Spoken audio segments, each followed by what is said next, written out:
ఓం విఘ్నేశ్వర నమః. శ్రీరాముడు అరణ్యవాసానికి వెళ్ళడానికి సంసిద్ధులవుతూ తల్లి కౌసల్యాదేవి అనుమతి కోసం వెళ్ళినట్లుగా తెలుసుకున్నారు. కౌసల్యాదేవి అరణ్యవాసానికి తన కొడుకును పంపించడానికి ఏమాత్రం ఒప్పుకోలేదు. రామా, తండ్రి మాట బిడ్డ ఎలా వినాలో తల్లి మాట కూడా వినాలి కదా, మాతృదేవో భవ అని కూడా అన్నారు కదా. నేను అనుమతి ఇవ్వడం లేదు, నీ అరణ్యవాసానికి నిన్ను పంపిస్తానికి నేను అనుమతి ఇవ్వడం లేదు. నా అనుమతి లేకుండా ఎట్లా వెళ్తావు, ఎట్టి పరిస్థితుల్లో నేను అనుమతి ఇవ్వను అన్నారు. ఇప్పుడు రాముల వారికి ఏమైంది, ఒక సందిగ్ధత. అంటే తండ్రి ఏమో అరణ్యవాసానికి వెళ్ళబట్టున్నాడు, తల్లేమో అరణ్యవాసం వద్దట్టంది. మరి ఎవరి మాట వినాలి, దాని గురించే శ్రీరాముడు చెప్పాడు. ఇటువంటిది సంభవించినప్పుడు తల్లి ఒక మాట తండ్రి ఒక మాట ఒకే విషయంగా చెప్పినప్పుడు కుమారుడు తండ్రి మాటే వినాలి, తండ్రే ముఖ్యము, తండ్రి మాటే వినాలి. మీరు పూర్వీకులు అన్నీ కూడా చూడండి అమ్మా, అందరూ కూడాను తండ్రి మాట విన్నవాళ్లే మన వంశస్థుల్లో ఉన్నారు. తండ్రికే గౌరవం ఇవ్వాలి, తండ్రి తర్వాతే తల్లి. కనుక నన్ను మన్నించండి, నేను తండ్రి మాట జవదాటను, అరణ్యాలకి వెళ్ళడానికి నాకు అనుమతి ఇవ్వండి అని చెప్పి కోరాడు. ఇవన్నీ కూడా లక్ష్మణుడు వింటూ ఉన్నాడు. లక్ష్మణుడు చాలా కోపంగా ఉంది. తండ్రికి ఏమీ చెప్పలేడు, అన్నగారికి ఏమీ చెప్పలేడు, అలా నిశ్చేష్టుడే ఉన్నాడు. శ్రీరాముడు లక్ష్మణుడి వైపు చూసి, నాయనా లక్ష్మణ, నువ్వు ఎంత గొప్పవాడువో, ఎంత పరాక్రమవంతుడివో నాకు తెలుసు, ఎంత ధనుర్ధారివో, ఎంత తేజోవంతుడివో తెలుసు నాకు. ఇప్పుడు చూడు, నాకు ఎటువంటి ఇబ్బందికరమైన పరిస్థితి ఏర్పడిందో. తల్లి ఒక మాట తండ్రి ఒక మాట చెప్తున్నారు. నా తల్లి నాతో పాటు వస్తానంది, కానీ భర్త ఉండగా భర్త దగ్గరే స్త్రీ ఉండాలి. కనుక నేను నా తల్లిని తీసుకెళ్ళడానికి ఒప్పుకోవట్లేదు. ఆనాడు కైకమ్మ రక్షించపోతే నా తండ్రి జీవించి ఉండేవాడు కాదు. కైకమ్మకు వరాలు ఇచ్చినప్పుడు ఆ వరాలని తర్వాత తను కోరుతానంది, ఇప్పుడు కోరింది. ఆ వరాలను తీర్చడం నా తండ్రి బాధ్యత. తండ్రి మాట జవదాటకుండా అనుజ్ఞకు లోబడటం నా బాధ్యత. కనుక నేను అడవిలకు వెళ్ళడానికే సంసిద్ధున్నైపోయాను అని చెప్పాడు. ఇక్కడ మనం ఒక విషయం ఆలోచించుకోవాలి.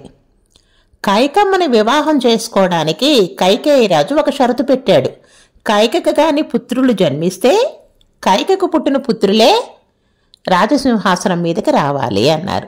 దానికి దశరథుడు ఒప్పుకున్నాడు. తనేమనుకున్నాడు, ఇద్దరు భార్యలకు పిల్లలు లేరు, బిడ్డలు లేరు గనక కైకమ్మకు బిడ్డ పుడితే అతనినే రాజును చేయడానికని ఒప్పుకున్నాడు. అది సత్యం. ఇక్కడ సత్యాన్ని మీరాడు, ధర్మాన్ని పట్టుకున్నాడు. సత్యం ధర్మం రెండిట్లో ఏది గొప్పది? సత్యం అంటే అతను ఇచ్చిన మాటని కాదనన్నాడు, కాదని శ్రీరాముణ్ణి రాజుని చేయిపోయాడు. ధర్మం ఏంటి? పెద్ద కుమారుణ్ణి రాజుని చేయడం ఆ యుగ ధర్మం.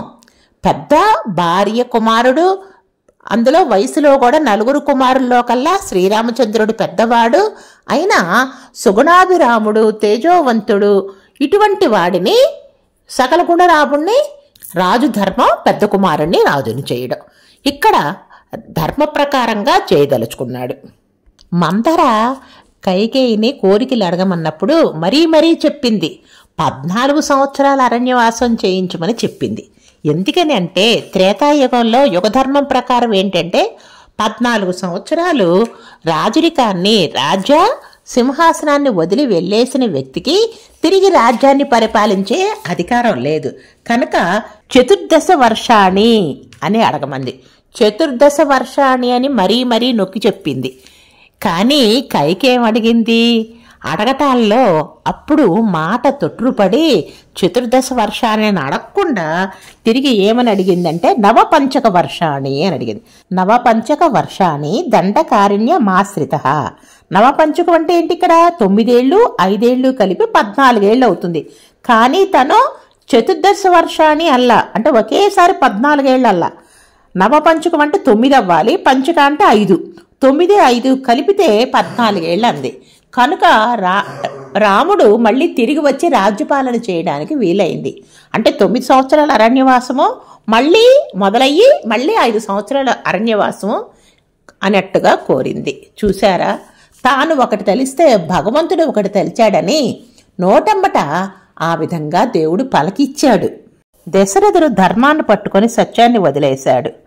ఇక్కడ కైక సత్యాన్ని వదిలేసింది, ధర్మాన్ని వదిలేసింది. తనకు తెలుసు రాజు అవటానికి పెద్ద కుమారుడే అర్హుడు అని తెలుసు, అయినా సరే ఈ విధంగా చేసింది.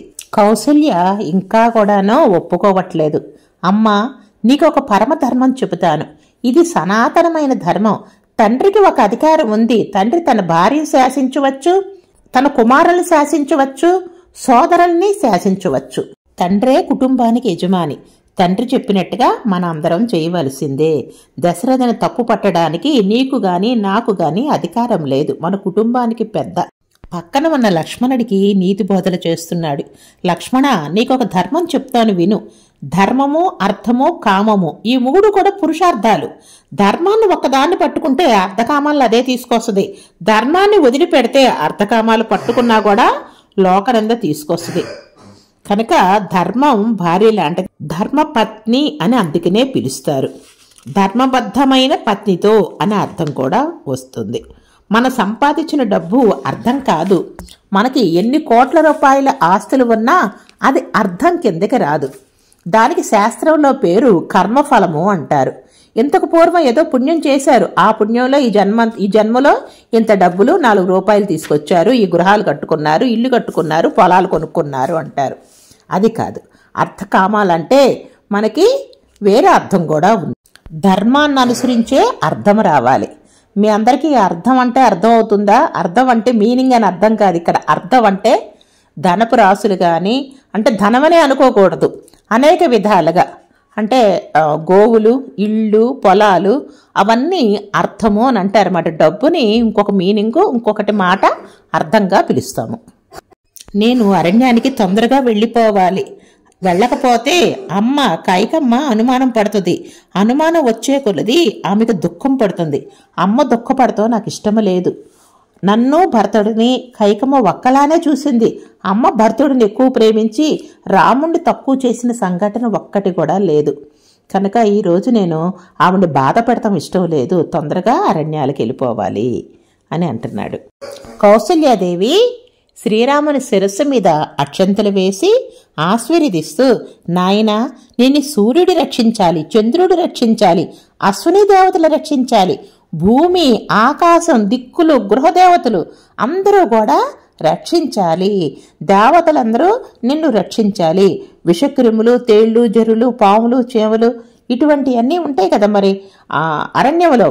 ఏనుగులు, మొసళ్ళు, సింహాలు, ఆఖరికి ఋతువులు కూడా, ఇవన్నీ కూడా నిన్నేమీ చేయకుండా నిన్ను రక్షించాలి రామా అని ఆశీర్వదించింది. ఈ ఆశీర్వచనంలో ఆవిడ తల్లి ప్రేమ ఎంత బాగా ఉందో చూడండి. అంటే అడవిలోకి వెళ్తున్నాడు, అక్కడ తేళ్లుంటాయి, పాములుంటాయి, అవేవి కూడా రాముల వారిని బాధించకూడదు, వాటన్నిటి నుంచి కూడా రక్షించబడాలి, అవన్నీ కూడా రక్షించాలి అని చెప్పి కోరుకుంది. ఇంకా సీతమ్మ దగ్గరికి వచ్చాడు రాముడు. సీతమ్మ దగ్గరికి వచ్చేటప్పటికీ ఏ విధంగా సీతాదేవికి చెప్పాలి అని ఆలోచించుకుంటున్నాడు. కైకమ్మ మా తండ్రి గారిని 2 వరాలు కోరుకుంది. నవపంచక వర్షాన్ని అరణ్యవాసం చేయమని నన్ను కోరింది. మరొక వరం భరతుడిని రాజును చేయటం. కనుక భరతుడు రాజు అవుతాడు, పట్టాభిషేకం జరుగుద్ది. ఈ రాజ్యానికి రాజు భరతుడే అవుతాడు. ఇక నుండి భరతుడిని ప్రభువుగా గౌరవించు. నా తల్లి కౌసల్యకి సపర్లు చేయి. కైకమ్మకు కౌసల్యకు భేదం చూపించద్దు. కౌసల్య, సుమిత్ర, కైకమ్మ ఈ ముగ్గురు కూడా నాకు తల్లితో సమానమే. ముగ్గురు కూడా ఒకే విధంగా నేను చూస్తాను. అట్లాగే నేను వెళ్ళిన తర్వాత ముగ్గురిని కూడా ఒకే విధంగా చూడు అని ధర్మాలు చెప్తున్నాడు. సీత దానికి ఏంటి అన్నీ బాగానే చెప్తున్నారు, ఇది ధర్మమేనా?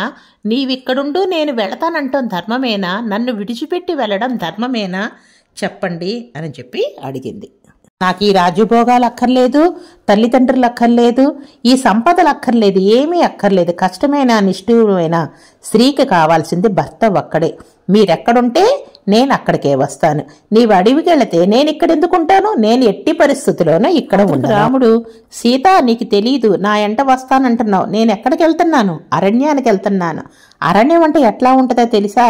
అరణ్యవాసం చేసేటప్పుడు 3 కాలాల పాటు స్నానం చేయాలి. జలపాతాల్లో స్నానం చేయాలి, ఒక్కొక్కసారి నదుల్లో చేయాలి. మొసళ్ళుంటాయి, దోమలుంటాయి, నేల మీదే పడుకోవాలి. ఇన్ని కష్టాలు పడాలి. వద్దు, నువ్వు ఈ కష్టాలన్నీ ఓర్చుకోలేవు, నువ్వు ఇక్కడే ఉండు అని చెప్తున్నాడు.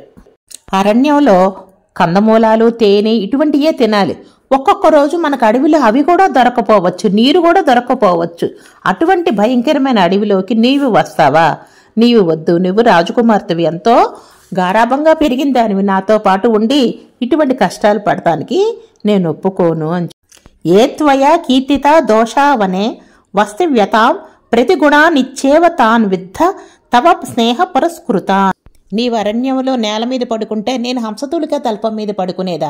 నువ్వు కందమూలాలు తింటే నేను ఇక్కడ మృష్టాన్న భోజనం భోజించమంటావా? ఇటువంటిది ఎప్పుడూ కూడా నాకు అక్కర్లేదు. అటువంటి భోజనం నేను భుజించను.